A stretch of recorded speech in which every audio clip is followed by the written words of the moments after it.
supply chain sustainability.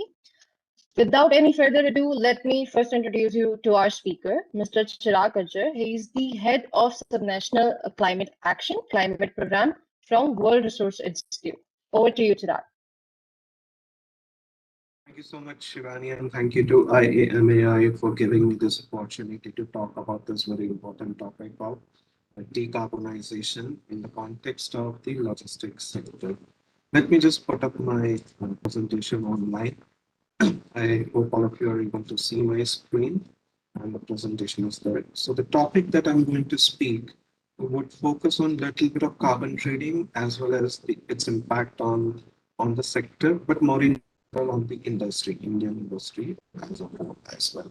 But before we do that, let me just quickly introduce about my organization, which is WRI India. We are an independent charity legally registered as the India Resources Trust. We basically provide objective information and practical proposals to foster environmental sound and socially equitable development. Our mission is to move human society to live in a ways that protect Earth's environment and its capacity to provide for the needs and aspirations of the current as well as the future generations. We work across goals or programs, as we call it, and we also have four centers of excellence: climate, emerging food, forest, water, cities, and oceans are the seven goals that we work on. And then we have equity center, finance center, business center, and economic centers. At the intersection of these centers and the programs, we have our different thematic areas or work areas. For example, climate and business, the intersection of climate program and the business sector is where we work with the private sector in India and across the globe through our network. Now, let's understand first that it is important to decarbonize the economy and soon. It means that we need to take regulatory or voluntary policy initiatives across the sectors, including the logistics sector as well. One of the ways of doing so is to price the emissions that helps internalize the climate cost and move the economies towards less carbon intensive pathways.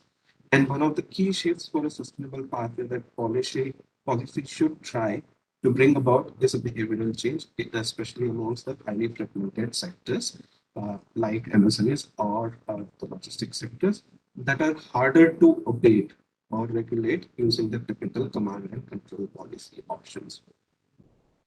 Now, I'm sure all of you are aware about some of these numbers, but very quickly, um, in terms of in 2019, when Finance Minister was delivering the budget, she stressed upon the importance of robust physical connectivity in achieving the government's vision of $5 trillion economy.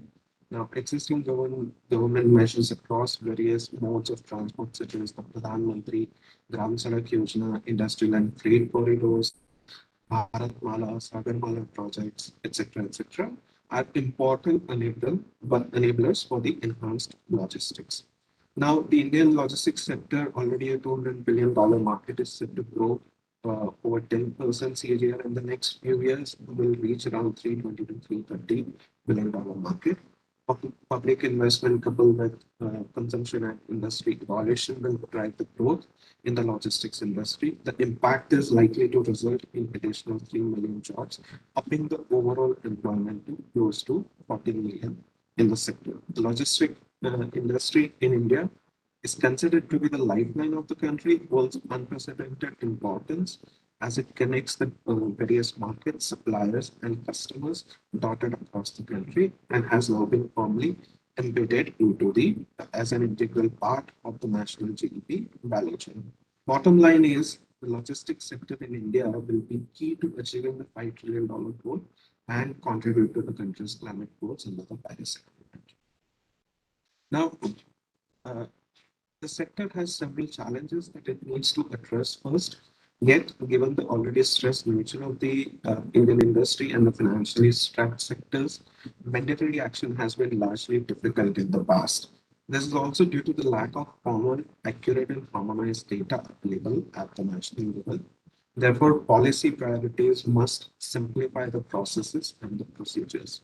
Again, given the limited capacity and skill set, especially on GHG measurement and management, as well as opportunities of energy efficiency and conservation, Policy success would also depend on capacity building and technical assistance provided to different industry sectors. One of the key ways to access or tap into the potential of Indian industry is through the value chains of the corporates. Large Indian corporates are already taking or are already in the forefront of the climate action, with more than 56 companies who have committed to set science-based targets. These large corporates can play an important role or an integral role in building capacity and encouraging reductions within their network or value chain.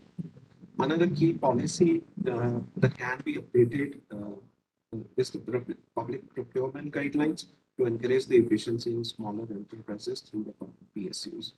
Finally, efficiency gains in energy and cost can also enable the competitiveness gains for the sector, but will depend on the policy package to ensure the minimum burden on the sector. Now, a starting point for any sector in or within the logistics industry would be to develop a low carbon strategy. A strategy that is driven at the top, implemented bottom up, and is inclusive of value chain can yield multiple benefits for the logistics sector as well as for the companies implementing or adopting them. Some of these include growth, for example, demand for sustainable transportation and services are likely to grow in future, and resultant competition will eventually will lead to increase in green offerings throughout the industry. A low carbon strategy enables access to new markets and consumer segments that will come up in future because of the new demand. And many of the customers would now start asking for the emissions data and how emissions are managed by the particular companies. The other benefits is in terms of investing in your own operations. So by investing in more sustainable operations, companies can achieve significant cost reductions relating to resources. For example, fuel and utilities and operations, for example, through fleet optimization. And many banks have also started incorporating sustainability standards into the loan approval processes that they've been providing. For example, May's sustainability linked loans are a good example of that. So companies basically gain preferential access to the attractive financing and funding that are linked to the sustainability matrix, reducing the cost of the debt. And finally, building a sustainable plan. So by investing in a sustainable companies in sustainability, companies improve their brand as well as operational resilience, which leads to reduced strategic and operational risk. Moreover, by working across the value chain, companies can strengthen the expectations of the growth that they are hoping to achieve. Now, there are several ways in which industry can reduce emissions. For example, efficiency improvements. Companies can use existing technologies for improvements in their operations as well as in infrastructure in order to reduce fuel consumption and enhance the efficiency of operations. They can also rely on the emerging or new technologies that support efficiency increases, reducing the fuel impact and enabling the use of alternative fuels in the commercial sorry, and the third is on the alternative fuels, where new fuel technologies such as LNG, biofuels, etc., or renewable electricity that is transformed into the fuels, uh, and electrification, for example, batteries that are either 100% batteries or hybrid battery and a fuel cell. So these are some of the alternatives around the alternate fuels that the companies can rely on. Most technologies are immature to date, and there is a broad variety of alternative fuel uh, that is required for full decarbonization of the sector, but starting early definitely helps. And the fourth way is companies can participate in market-based mechanisms to drive the reductions within their operations as well as their balance sheet as well. We'll talk a bit more about the uh, carbon trading. But before that, let's take a uh, brief history of carbon trading, how it has evolved. Basically, in 1987, the Brundtland report gave birth to the concept of sustainability, and in 1992, UNFCCC organized the Rio de Janeiro's Earth Summit. The purpose of the conference was to rethink economic growth, advance social equity, and ensure environmental protection. It basically provided with a new blueprint for international action on the environment, and which led in 1997 to the signing of the Kyoto Protocol, which basically introduced the concepts of green development mechanism and joint implementation, a carbon trading mechanisms basically. And Kyoto Protocol was entered into force in 2005. Now, CDM, many of the Indian companies have participated in CDM in the past. It was established for two purposes. One, to help non-exporting countries with sustainable development and help industrialized countries meet their economy-wide quantified emission reduction limitation and reduction goal. Basically, overall reductions in the emissions. Now, since then, we moved on and adopted the Paris Agreement in 2015, particularly the Article 6 of the Paris Agreement, introduced a new market-based mechanism to enable trading of mitigation outcomes internationally. The purpose of the Article 6 is to raise ambition and the participation in the Article 6 is optional. There are three mechanisms that are identified within the Article 6. The first one is the country to country trading. The second one is a new international carbon market, which would replace the CDM market. And the third is the mechanism that promotes a non-market cooperative, which is basically bilateral, which is as well. Um, there are a few things that a new international market must consider. First is to facilitate emission reduction while fostering sustainable development. Second, engage with the private sector directly, contribute to the host countries' emission reductions, and deliver overall mitigation of the global emissions. Basically, net increase in the emissions rather than shifting CO2 emissions from one place to the other. However, one of the key things that needs to be ensured is the environmental integrity. Um, we can see that carbon trading looks very simple in theory. There is one company who is able to reduce some amount of emissions. They get it verified through a third party agency, and there is a company who wants to purchase the same amount of emission reductions for its compliance purposes. They basically trade. So this looks simple in theory, but however, it is very complicated in practice as well. There are certain things that needs to be ensured. For example, the demand for credits. When carbon credits are traded, they must not provide a company to simply company with an incentive or an excuse to delay the emission reductions within its own operations. So, buyer companies should not simply just delay their own emission reductions because they can buy the offsets from the open market. Uh, Trading must enhance, not dilute the pace of the emission reductions.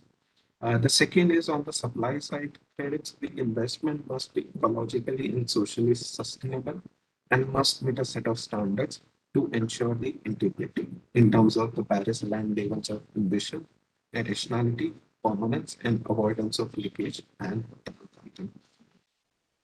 With that, the CDM experience does provide us with a lot of experience to build on a future carbon market. There are two characteristics related to CDM projects that are difficult to define with certainty, which is additionality and baseline. Additionality is in fact counterfactual and makes it difficult to determine whether a CDM project would have occurred in the absence of CDM. And second is the increased projected BAU emissions in another purpose incentive under the CDM rules.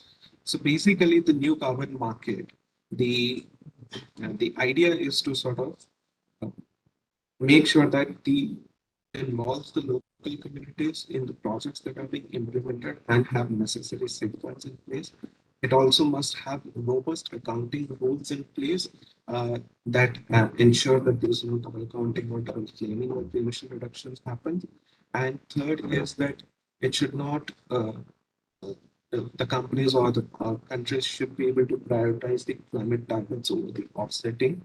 And there is a constant debate around ensuring the environmental integrity through carbon markets as well. Let's take a quickly look at what are the guardrails that are required on the demand side as well as on the supply side. For last several years, at least 25 to 30 years, almost all economists have encouraged carbon markets on the grounds that they reduce the cost of solving climate change, thus make it more likely that the problem will be solved. And these markets were premised on the idea that the emitters should be free to choose whether to lower their emissions or pay for the reduction somewhere else. But as we recognize that 1.5 degree target uh, 1.5-degree and rather 2-degree centigrade target, we must also relocate our views on the offsets or the views of the offsets. So on the demand side, the the buyer uh, or the entity buying the credits, carbon credits, must demonstrate that they are doing everything they should be doing to reduce their own emissions, including setting the science-based targets to reduce and achieving those science-based target and going for the carbon trading only for the residual emissions. And on the supply side, there are a number of issues that needs to be addressed, including the leakage, which means that the activities must must ensure that there is no leakage. That means the activities that generate emissions are not simply shifted somewhere else. So, for example, if there's a power plant which is generating emissions, and the company, uh, uh, shifts that operations to somewhere else and buys credits in place of that particular thing. So that basically results in the leakage. There is no net reduction that's happening, but it's only shifted somewhere else. Additionality, again, we've discussed briefly. Accuracy is another aspect that we've looked into. It must ensure that the reporting on the emission reductions and removals is accurate. Uncertainty, ensure that the risk of measurement errors are reduced. Social safeguards, ensure that the programs do not harm the communities that are affected by the projects that are being implemented, and that the benefits are shared equitably amongst the impacted communities. And finally, on the double counting, that each credit for emission reduction is only claimed once. Now, carbon markets globally are also evolving. As you can see from this particular chart, which is an image which is sourced from the World Bank's report on state and trends of carbon pricing in 2016, there are more than 40 geographies or jurisdictions across the globe where one or the other form of carbon price has been implemented. It's either implemented in form of a tax, levy, policy, regulation, or a carbon market. So we can see that the international cooperation on risk cost reductions, as evident in the Paris in form of international tradable mitigation outcomes, has encouraged the uptake of market mechanisms across the globe. Uh, some of the key characteristics of these different markets include collaborative and bottom-up approach, phasing in as in phase-wise introduction of the different sectors, provisioning for economic shocks through market reserves and price powers. So, uh, bottom price as well as floor ceiling, so that there's no exorbitant prices that are levied, or at least the price have a minimum return for the project developers who are implementing it, providing flexibility to enable efficient reductions, setting the caps with a long-term clarity on the reduction goals, accommodating short-term competitive challenges, and so on and so forth. So these are some of the things that we looked at. There are also certain market-based instruments which are operational in India. For example, perform, achieve, and trade run by the Bureau of Energy Efficiency, where several designated consumers are identified in different sectors, and they are given a specific target to reduce their emissions, and over a period of time they have to demonstrate. Renewable energy certificates market is already there. The purpose is to increase the uptake of renewable energy through credits. And there are also pilot projects of emissions uh, like SOPs, NOx, and SPM trading scheme, which are also operational in the clusters of Gujarat, Maharashtra, and Tamil Nadu. Key thing to note is that a strong MRV built on existing infrastructure is key to boost the effective, robust market. Consideration of leakage-prone sectors in the target setting and compliance framework should be given due consideration. Hybrid sectoral targets, free allowance, or compensatory rates. MSMEs, we need MSMEs to, you know, adopt the sustainability pathway, so they can play an important role of supplier of credits to the larger corporates or the targets. There should be interim target demonstration as well, so that companies are able to uh, track their own performance and course correct whenever that is needed. Price levers such as floor price and cost containment reserves are also important to ensure the stability of the market. Finally, why the logistics sectors must act now. I will talk about three specific reasons. First is the abutment cost. Abutment costs are especially high for heavy road freight, air freight and shipping, they typically range from $182 to $30 per ton of CO2 above and beyond the fuel efficiency measures or the cost of fuel efficiency measures. Given the projected emissions, the full decarbonization of heavy-duty transportation by 2030 would cost in excess of $1 trillion. This is a global value. I don't have any specific value. And this also assumes that the technology exists in 2030 to enable this kind of reduction. If you the outlay will increase by 400 billion by 2050. So the bottom line message is that inaction or delayed action could significantly increase the cost of the logistics sector. The second is it helps with preparing for the transformation active now. The imperative for climate action implies uh, uh, or amplifies the challenges that are already existing in the logistics sector, including the ongoing disruption by the digital technology and innovative business models. To ensure the long-term survival, the players in the TNL sector should launch a transformation with climate action at the center of the transformation. And finally, um, understanding the current trajectory of the emissions and aligning it with the climate science can help TNL actors, transportation and logistics actors, identify the risk and opportunities associated with the low carbon business model that could contribute to the revenue.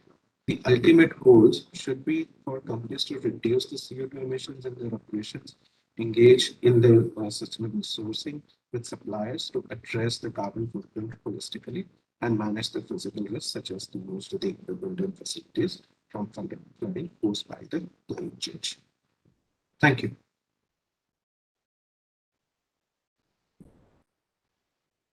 Chirag, we do have few questions from the audience if you want to take up those questions. Sure. Have you put them up in the chat box? Okay. Yes, yes. It's there on the chat. Sure. Okay, let me choose.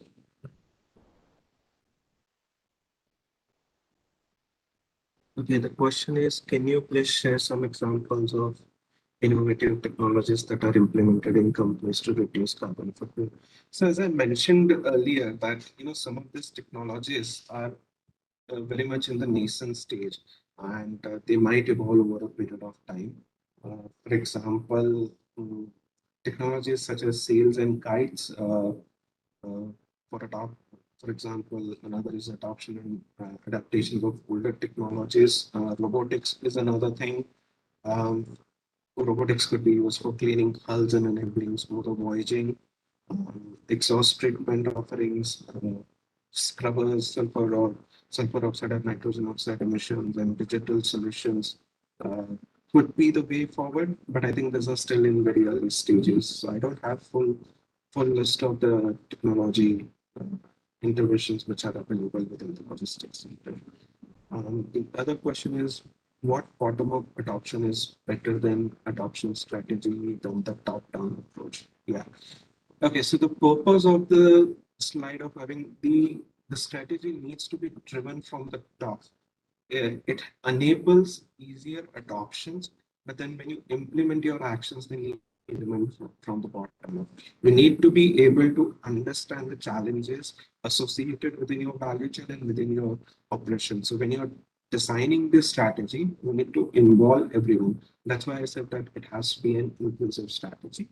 And that's why buying from the top and implementation from the bottom up could help achieve very good results. Third question is there any carbon trading market in place or is it yet to be developed in India? So as I mentioned, there are three indirect carbon markets that are existing in India, that the RECs and the SOX market, which are happening. Why I'm saying indirect is because the fuel that emits or the fuel that is used in or targeted in those mechanisms are the same ones that also help you reduce the emissions, CO2 emissions or greenhouse gas emissions as well. That's why I'm saying that uh, these are indirect carbon markets. However, we've seen that the ministry has been engaged, Ministry of Environment, Forestry, and Climate Change has been engaging in several discussions around developing a domestic carbon market. But I think I don't have an updated information on that. That's all the questions that we have, Chirag. Right? Thank you Thank so you, much. Chirag. Thank you so much for your time. And thank you for sparing your valuable time to be with us today. It was a pleasure to have you here. I would also like to take this opportunity to thank our audience and our partner registration Map My India CX partners in this session partner Shiplight, Silver partner Fitron, Knowledge partner Supply Chain Labs, and industry partner PhD Chambers and Chamber and Commerce and Industry. Please stay tuned for other exciting discussion. We'll be right back. Thank you. Thank you, Chirag. Yeah.